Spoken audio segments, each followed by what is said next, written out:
Hi Slayers, so I wanted to make a video going through what was wrong, or everything that was wrong with the final Demon Slayer episode of this season.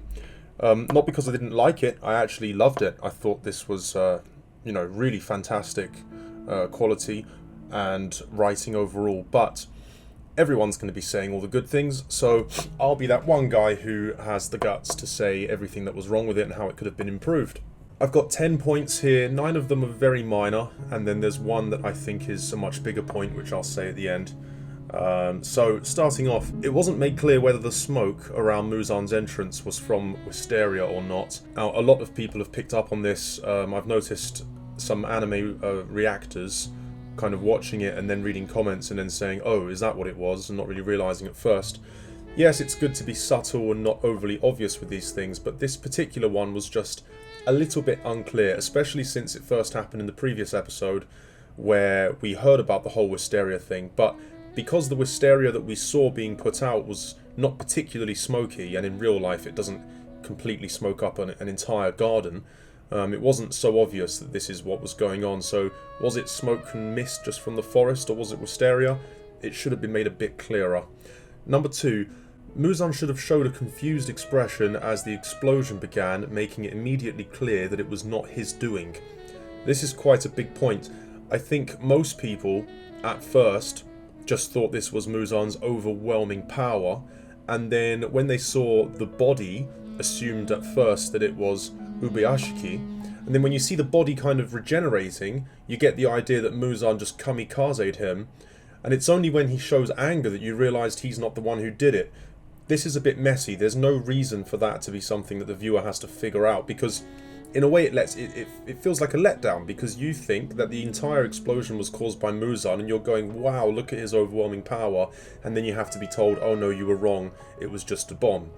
So that's a little bit irritating. It should have showed Muzan being not fearful, but just a little bit confused about what was going on, why the room was lighting up on fire. As I said, these are minor points. The only big one is number 10. So, carrying on, number 3.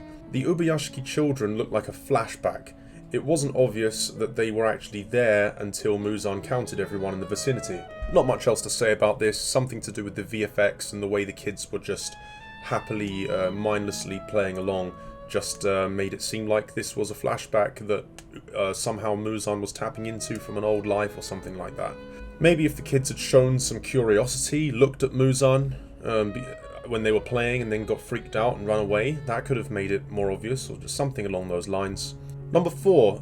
On the topic of the children, them being there to lower Muzan's guard seemed overboard, really, didn't it? Sacrificing the wife would have been enough. The only way to make it work and to make it believable that Ubuyashiki would have sacrificed his children is if he were to foreshadow it during the conversation by saying to Muzan something along the lines of, I'm glad I can finally die. My hatred for you has turned me into more of a monster than you are. You know, L kind of stuff, where L mentions himself being a monster like Light, or something along those lines. Because frankly, without saying that, there is just no way to justify the tactic, as Ubuyashiki is not someone who would use his own children as bait. That isn't how he's been depicted. You can't just suddenly flip that on your head for the sake of making the scene more melodramatic. Sorry, that's not how good writing works. Number 5. Gyomei not agreeing with Ubuyashiki's zero bodyguard policy just cheapened him as the leader of the hashira. He should be the one person who does agree with Ubuyashiki, because frankly, Ubuyashiki's tactic made complete sense. If I can realise that Ubuyashiki's tactic makes sense, and I'm no frickin' hashira, then Gyomei should definitely be able to agree with it. In fact, the entire reason Ubuyashiki told Gyomei that Muzan would be coming was because he's the one guy who should be able to understand Ubuyashiki's tactics from a more neutral standpoint. So then, why bother having that same character, who we're meant to be seeing as the most mature one, not agree with the overall approach? Doesn't make any sense. Number 6. They should have told us, as he was calmly falling into the Infinity Castle, what Zenitsu's newfound resolve is. It's not something that should be used as a hook for later, especially when you're going to be waiting God knows how long, because they're not releasing this in episodes. It's the end of the season and it's going to be an entire movie, apparently. Even if these were being released weekly like One Piece, there would still be no better time to make that reveal than now. It's a missed opportunity, as it would have added to the hype of Zenitsu's reserved entrance into the castle. This is the second time we've seen Zenitsu calm, and this second time being such a pivotal moment, it's perfect. It's the beginning of the mission. We should have seen why, so that we know, oh yeah, he's actually someone who can work with the Hashira now, and so on. Don't show us halfway through the castle mission. It should have been right there at the beginning, as he's falling in, as he has his eyes closed, and then he opens his eyes once the audience understands why he's all calm, and you get hyped up for it. That would have been better. Number 7. Gyome's second technique, I forget which breathing number it was, but the second one he used was really quite confusing. It's called Iron Skin, but if it's called Iron Skin, why was he blocking everything with his flail? And you might say, well, because if you're going to block something, that doesn't necessarily mean you are going to let all the attacks through and hit your body. You're still going to take some damage, so you'll block as many as you can. Okay, fine. But then, in order to show us that Iron Skin is to do with his skin and not the chain of the flail, then you have to actually zoom in on Gyome's body and show him being hit by a couple of the spikes, but them either bouncing off of him or just barely penetrating his body, you know, making tiny scratches, with the majority being deflected by the flail. Don't just show it from a distance and shout Iron Skin and then fling a chain round. That's not, you know, it's not very clear. Number 8.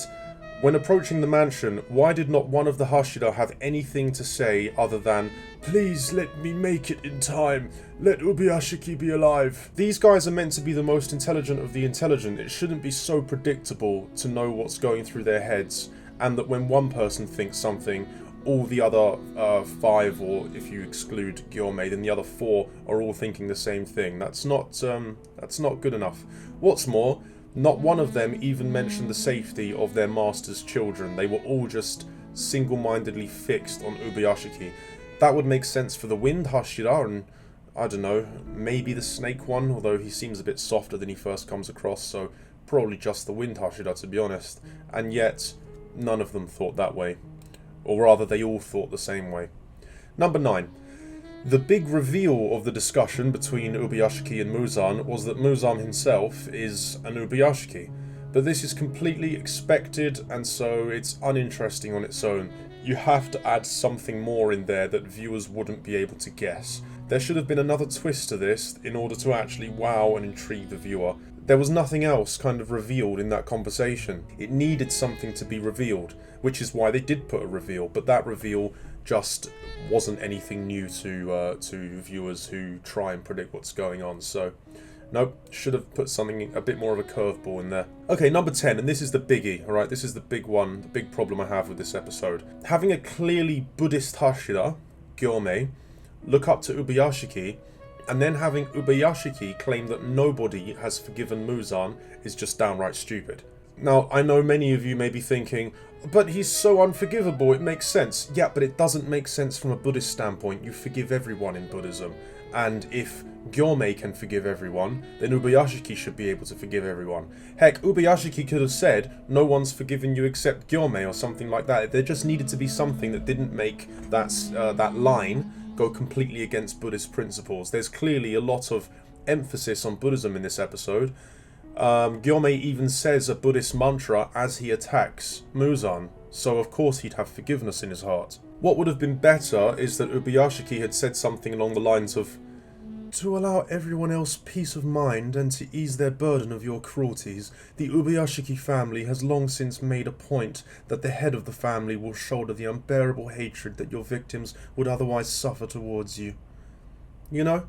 Something that makes Ubuyashiki the one who harbours all the hatred, because it was great. It was a great twist that he has all this hatred that even Muzan can't detect, but that everyone else has the same hatred. Now you're just, you know, making everyone else to be no better than a demon in some ways, and that's just, that's not very Buddhist. Oh, and P.S. The Demon Slayer corpse surviving 1,000 years is not proof that, quote, human will is infinite.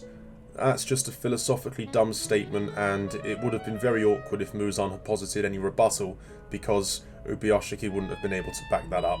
That's not proof, first off, it's evidence, and secondly, it's evidence that it lasts a long time. It's got nothing to do with infinity.